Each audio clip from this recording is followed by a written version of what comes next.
কোহিনূর হীরা, যার সাথে জড়িয়ে আছে প্রায় ৫,০০০ বছরের ইতিহাস। ভারতের এই বহুমূল্যবান রত্নটি বর্তমানে ইংল্যান্ডের রাজপরিবারের শোভাবৃদ্ধির কাজ করছে। তবে পৃথিবীতে কোহিনূরের থেকেও অনেক দামি এবং বড় হীরা আছে, তবে সেগুলো নিয়ে মানুষের মনে অতটা কৌতূহল নেই যতটা কোহিনূর নিয়ে আছে। আর সেসবের কারণও হলো একটাই, সেটা হলো এই কোহিনূর হীরে অভিশপ্ত। এই হীরে আজ পর্যন্ত যার কাছে গিয়েছে তার জীবন বরবাদ হয়ে গিয়েছে, তার জীবনে কালো ছায়া নেমে এসেছে। এর অভিশপ্ত কালো ছায়া থেকেও বাদ যায়নি মোগল সাম্রাজ্যের শাহজাহান। এমনকি এই হীরের অভিশাপে বড় বড় সাম্রাজ্য ধ্বংস হয়ে গেছে। এখানে একটা মজার বিষয় হচ্ছে, এই কোহিনূর হীরে আজ পর্যন্ত কোথাও বিক্রি হয়নি বা কোথাও কোনো দিন নিলামে ওঠেনি। প্রতিবারই কোনো যুদ্ধ অথবা ছলনার মাধ্যমে এই হীরে হাত বদল হয়েছে। এই অভিশপ্ত হীরেটিকে ভারতের একটি খনি থেকে পাওয়া গিয়েছিল, কিন্তু ক্রমাগত হাত বদল হয়ে বর্তমানে এই হীরেটি পৌঁছে গেছে ইংল্যান্ডে। ভারত এবং পাকিস্তান এই দুটো দেশ স্বাধীন হওয়ার পর ক্রমাগত এই দুটো দেশ ইংল্যান্ড সরকারকে চাপ দিচ্ছে কোহিনূর ফেরত দেওয়ার জন্য। কিন্তু এবার প্রশ্ন হলো, এই কোহিনূর কি ভারতে ফেরত আনা সম্ভব? কোহিনূরের বর্তমান মালিক কিভাবে কোহিনূরের অভিশাপ থেকে মুক্তি পেলেন, কিভাবে এটি ভারত থেকে ইংল্যান্ডে গেল, আর কেনই বা এই হীরেটিকে অভিশপ্ত বলা হয়, এই সকল প্রশ্নের সঠিক তথ্য আজ আমি আপনাদেরকে দেব। বন্ধুরা, আমি সব্যসাচী আছি আপনাদের সাথে। আজকের ভিডিওতে কোহিনূর হীরের ইতিহাস আপনাদেরকে জানাবো, সাথে আপনাদেরকে জানানোর চেষ্টা করব কোহিনূর হীরে ভারতে ফেরত আনা সম্ভব কিনা। তাই ভিডিওটি শেষ পর্যন্ত অবশ্যই দেখবেন। আর যদি এই চ্যানেলে আপনি নতুন হন তবে অবশ্যই চ্যানেলটিকে সাবস্ক্রাইব করে দিন। শুরুতে কোহিনূরের অতীত এবং বর্তমান অবস্থা ও অবস্থান সম্পর্কে জানাবো। এই হীরেটি ৫,০০০ বছরে বহুবার হাত বদল হয়েছে এবং এর মালিকেরা এটির আকারেরও অনেক পরিবর্তন করেছেন।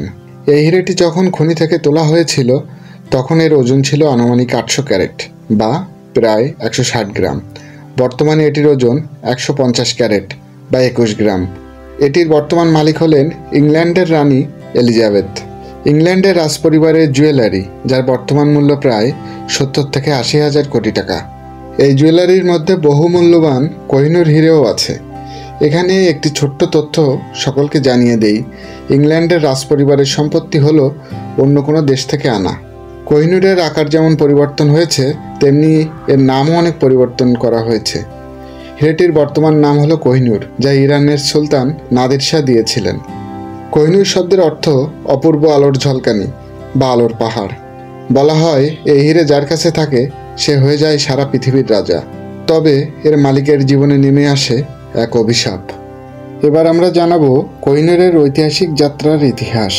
ভারতবর্ষের অন্ধ্রপ্রদেশ রাজ্যে গোলকাণ্ড খনি থেকে এই বহুমূল্য হীরেটি পাওয়া যায়। এর সবথেকে পুরনো উল্লেখ পাওয়া যায় ৫,০০০ বছরের পুরনো একটি সাংস্কৃতিক লেখায়, যেখানে এটিকে সামন্তিকা হীরা নাম দেওয়া হয়েছিল। বলা হয় এটি ভগবান শ্রীকৃষ্ণের কাছে ছিল এবং পুরাণ মতে এটি হলো ভগবান সূর্যের দেওয়া একটি উপহার। এরপর প্রায় ৪,০০০ বছর এই হীরার উল্লেখ কোথাও পাওয়া যায়নি। ১৩০৮ সালে এটি আবার ইতিহাসে জায়গা করে নেয়। সে সময় এটি মালওয়ার রাজা মেহেরলাল দেবের সম্পত্তি ছিল। এরপর ২০০ বছর এটির উল্লেখ ইতিহাসের পাতায় পাওয়া যায় না। তবে এর উল্লেখ পাওয়া যায় বাবরনামাতে। সেখানে বলা হয়েছে ১৫২৬ সালে পানিপথের যুদ্ধের সময় গোয়ালিয়রের রাজা বিক্রম সিং তার এই সমস্ত সম্পত্তি সুরক্ষার জন্য আগ্রার কেল্লায় রেখেছিলেন। তার মধ্যে এই বহুমূল্যবান হীরেটিও রেখেছিলেন। যুদ্ধে জিতে বাবর এটিকে নিয়ে নেয়। সে সময় এই হীরের চমক দেখে এবং এর সৌন্দর্য দেখে মোহিত হয়ে গিয়েছিলেন মোগল সম্রাট বাবর। তখন তিনি এর নাম দিয়েছিলেন বাবর হীরা। এরপর দীর্ঘ ৩০০ বছর এই হীরা মোগল সাম্রাজ্যের সম্পত্তি ছিল। কিন্তু ১৭৩৮ সালের দিকে ইরানি শাসক নাদির শাহ মোগল সাম্রাজ্যের উপর আক্রমণ করে এর এক বছর পর ১৭৩৯ সালে তিনি মোগল সম্রাট মোহাম্মদ শাহকে হারিয়ে তাকে বন্দী করে এবং মোগল রাজ সম্পত্তি লুট করে, যার মধ্যে বাবর হীরে অর্থাৎ কোহিনূরও ছিল। বলা হয় তিনি মোহাম্মদ শাহর সাথে নিজের রাজমুকুট বদলা বদলি করার সময় ছলনার মাধ্যমে এই হীরা নিজের কবজায় করে ফেলেছিলেন। এই ইরানীয় শাসক যিনি দিল্লিতে লুট করেছিলেন তিনি এই হীরার নাম রেখেছিলেন কোহিনূর। দিল্লিতে লুট চালিয়ে এই হীরা নিয়ে চলে যান ইরানে।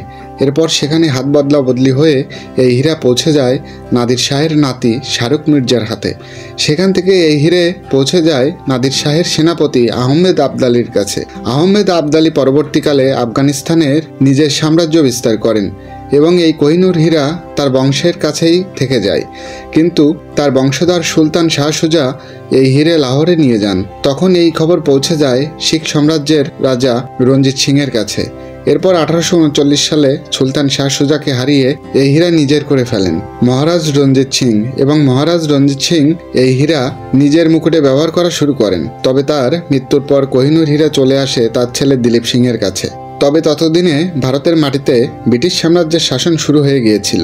1849 সালে মহারাজ দিলীপ সিংয়ের সাথে ব্রিটিশদের যুদ্ধ হয়। যুদ্ধে হেরে যাওয়া দিলীপ সিং ও তৎকালীন গভর্নর জেনারেল ডালহৌসের সাথে লাহোর সন্ধি হয় এবং সেই সন্ধিতে বলা হয় দিলীপ সিংয়ের কাছে থাকা কোহিনূর হীরা ব্রিটেনের রানী ভিক্টোরিয়াকে দেওয়া হবে। এরপরে 1850 সালে লর্ড ডালহৌস এই বহুমূল্যবান হীরাকে লাহোর থেকে মুম্বাইতে নিয়ে আসেন এবং সেখান থেকে লন্ডনে পাঠানো হয়। এরপর 3রা জুলাই 1850 সালে মহারানী ভিক্টোরিয়ার সামনে এই হীরাকে রাখা হয়। তখন মহারানী ভিক্টোরিয়া এটিকে পুনরায় কাটিং করার নির্দেশ দেন। এরপর এটিকে মহারানীর মুকুটে ব্যবহার করা শুরু হয়, আর এভাবেই কোহিনূর হয়ে যায় ইংল্যান্ডের রাজ পরিবারের সম্পত্তি। বন্ধুরা, এবার আপনাদেরকে জানাবো কোহিনূর হীরা অভিশপ্ত কিনা। যদি এমনটা মেনে নেওয়া হয় এই কোহিনূর হীরা যা সামন্তিকা হীরা নামে ভগবান শ্রীকৃষ্ণের কাছে ছিল, তাহলে আপনাদেরকে জানিয়ে রাখি মহাভারতে বলা হয়েছে ভগবান শ্রীকৃষ্ণের বংশ অর্থাৎ যদুবংশ ধ্বংস হয়ে গিয়েছিল। এমনকি স্বয়ং শ্রীকৃষ্ণ একটি তীরের আঘাতে প্রাণ হারিয়েছিলেন। যদিও এমন দুটি ঘটনার পিছনে অনেক পৌরাণিক কাহিনী আছে, তবে সেসব নিয়ে আলোচনা করব না, কারণ এটি একটি ইতিহাসের চ্যানেল। এবার ফিরে আসি 1304 সালের ইতিহাসে। একজন অজ্ঞাত পরিচয়ের ব্যক্তি এই কোহিনূর হীরাকে নিয়ে বললেন, এই হীরা যার কাছে থাকবে সে হবে এই পৃথিবীর রাজা, তবে তার জীবনে নেমে আসবে অভিশাপ। কিন্তু তখন কেউ এ কথা বিশ্বাস করেনি। তবে যখন এই হীরা কাকাতীয় বংশে ছিল, তখন সে বংশ ধীরে ধীরে শেষ হয়ে যায়। সেই সময় 1323 খ্রিস্টাব্দে গিয়াসউদ্দিন তুগলক কাকাতীয় রাজা প্রতাপরুদ্রের কাছ থেকে এই হীরাটিকে নিয়ে নেয়। তখন যুদ্ধে কাকাতীয় সাম্রাজ্য নিশ্চিহ্ন হয়ে যায়। এরপর বেশ কিছু বছর পর এই হীরে হুমায়ুনের হাতে আসে, আর এর সাথে সাথে হুমায়ুনের খারাপ দিন শুরু হয়ে যায়। কিছুদিনের মধ্যে শেরশাহ দিল্লিতে আক্রমণ করেন এবং দিল্লি জয় করে নেয়। এরপর হুমায়ুন সিঁড়ি থেকে পড়ে মারা যান। যখন শেরশাহের কাছে কোহিনূর হীরেটা এসেছিল, তিনি একটা যুদ্ধে খুবই নির্মমভাবে মারা যান। আর এই হীরে মোগল বংশেও অভিশাপ ডেকে এনেছিল। ভাইয়ে ভাইয়ে যুদ্ধ, ছেলের সাথে বাবার সংঘাত, সিংহাসনের জন্য লড়াই, এইসব মোগল বংশে সাধারণ বিষয় হয়ে পড়েছিল। সম্রাট শাহজাহান তার সিংহাসনে এই বহুমূল্যবান হীরেটি ব্যবহার করেছিলেন এবং এরপর থেকেই তার খারাপ সময় শুরু হয়ে যায়। নিজের ছেলের হাতেই তিনি বন্দী হন এবং বন্দী অবস্থায় তিনি মারা যান। ধীরে ধীরে মোগল সাম্রাজ্যের সূর্য অস্ত যায়। এই হীরে যখন নাদির শাহ লুট করেন, তার কিছুদিন পর তার অনুগামীরা তাকে হত্যা করেছিল। এরপর কোহিনূর হীরা পৌঁছে যায় আফগানিস্তানে। সেখানে কোহিনূরের মালিক সুজা শাহকে হারিয়ে মহারাজ রঞ্জিত সিং কোহিনূরকে নিজের কাছে নিয়ে আসেন। কিন্তু এর ঠিক বছরের মধ্যে মহারাজা রঞ্জিত সিংয়ের মৃত্যু হয়। তারপর তার ছেলে দিলীপ সিং এই হীরের মালিক হন, কিন্তু ব্রিটিশদের আক্রমণে তিনি তার সাম্রাজ্য হারান এবং এই হীরে লন্ডনের রানী ভিক্টোরিয়ার কাছে চলে যায়। এবার প্রশ্ন হলো, এই কোহিনূর হীরা কি ভারতে ফেরত আনা সম্ভব? স্বাধীনতার পর থেকে ভারত, পাকিস্তান, আফগানিস্তান বহুবার এই হীরের প্রতি মালিকানা দাবি করেছে, কিন্তু প্রত্যেকবারই ব্রিটিশ সরকার দিলীপ সিংয়ের সাথে হওয়া লাহোর সন্ধির উল্লেখ করেছেন, যেখানে তৎকালীন কোহিনূরের মালিক দিলীপ সিং এই হীরা ব্রিটিশ সরকারকে দেওয়ার শর্তে স্বাক্ষর করেছিলেন। তাই প্রতিবারই কোনো দেশ যখন এই হীরাটিকে দাবি করে, ব্রিটিশ সরকার তা রিজেক্ট করে দেয়। কিন্তু ইতিহাস নাড়লে দেখা যায় সেই সময় ব্রিটিশরা ছলনার মাধ্যমে এই হীরাটিকে নিয়েছিলেন। এখানে আপনাদের জানিয়ে রাখি, কোহিনূর হলো ইংল্যান্ডের রানী এলিজাবেথের সম্পত্তি, আর রানী এলিজাবেথ হলো ইংল্যান্ডের সংবিধানের উপরে। তাই ইংল্যান্ড সরকার চাইলেও কোনো আইন পাশ করে বা অন্য কোনো উপায়ে এই হীরা অন্য কাউকে দিতে পারবে না, যতক্ষণ না রানী নিজেই এই বিষয়ে সম্মতি দিচ্ছেন। কোহিনূর হীরা কি সত্যি অভিশপ্ত? এবার সকলের মনে প্রশ্ন আসতে পারে, কোহিনূর যদি অভিশপ্ত হয় তাহলে রানী এলিজাবেথ বা রানী ভিক্টোরিয়া কেন এই অভিশাপের আওতায় এলেন না? হ্যাঁ বন্ধুরা, কোহিনূর যে একটি অভিশপ্ত হীরা এটি একটি লোককথা মাত্র। ইতিহাসের কোথাও উল্লেখ নেই যে কোহিনূর একটি অভিশপ্ত হিরে। তবে এই প্রত্যেক মালিকদের সাথে হওয়া ঘটনাগুলোর উপর ভিত্তি করে হিরেটিকে অভিশপ্ত বলা হয়।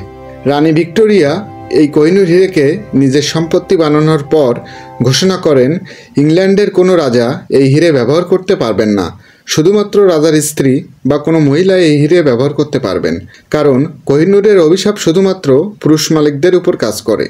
সে মতে ইংল্যান্ডে যখন কোনো পুরুষ শাসক এসেছিলেন তারা কখনোই এই হিরেটিকে ব্যবহার করেননি। এখন এই কথার যুক্তি কী তা আমি জানি না। আপনি যদি জেনে থাকেন তাহলে আমাকে অবশ্যই কমেন্ট বক্সে জানাবেন। এবার প্রশ্ন হলো, এই হীরের বর্তমান মূল্য কত? কোহিনূর হীরের আসল মূল্য কত তা আজ পর্যন্ত জানা যায়নি, কারণ এই হীরে কখনো কেনাবেচা হয়নি। প্রত্যেকবারই কোনো যুদ্ধ অথবা কোনো ছলনার মাধ্যমে এই হীরে জয় করা হয়েছে। তবু এর আকারের ভিত্তিতে এর দাম হতে পারে আনুমানিক 4000 কোটি টাকা।